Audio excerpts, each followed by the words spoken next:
Donald Trump নিজের দেশকে সামাল দিতে পারছে না। আগামী নভেম্বর মাসে মার্কিন যুক্তরাষ্ট্রের সিনেট এবং কংগ্রেস নির্বাচন হবে। সে সিনেট এবং কংগ্রেস নির্বাচনের আগে ডোনাল্ড ট্রাম্পের জনপ্রিয়তা 50% কমে নেমে এসছে।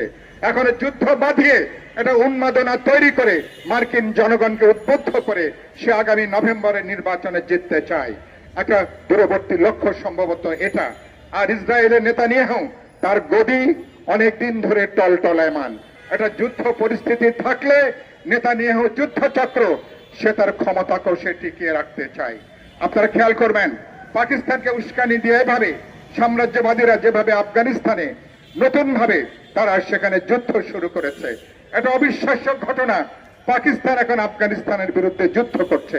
যে আফগানিস্তানের তালেবানদেরকে পাকিস্তানিরা মদত দিয়েছে, তাদেরকে রসদ জুগিয়েছে, তাদেরকে ট্রেনিং দিয়েছে, এই তালেবানদেরকে এখন তাদের বিরুদ্ধে মার্কিন মদদে নতুন ভাবে পাকিস্তান এখন যুদ্ধ ঘোষণা করেছে। লক্ষণগুলো ভালো না।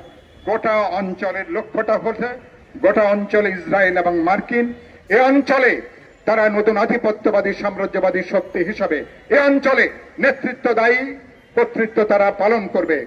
এ অঞ্চলের রাজনীতি অর্থনীতি এ অঞ্চলের সব ভবিষ্যৎ এরা নির্ধারণ করতে চায়। আত্মমর্যাদা সম্পন্ন কোন মানুষ, আত্মমর্যাদা সম্পন্ন কোন দেশ কোনোভাবেই এটাকে কেউ কিন্তু বরদাস্ত করতে পারে না।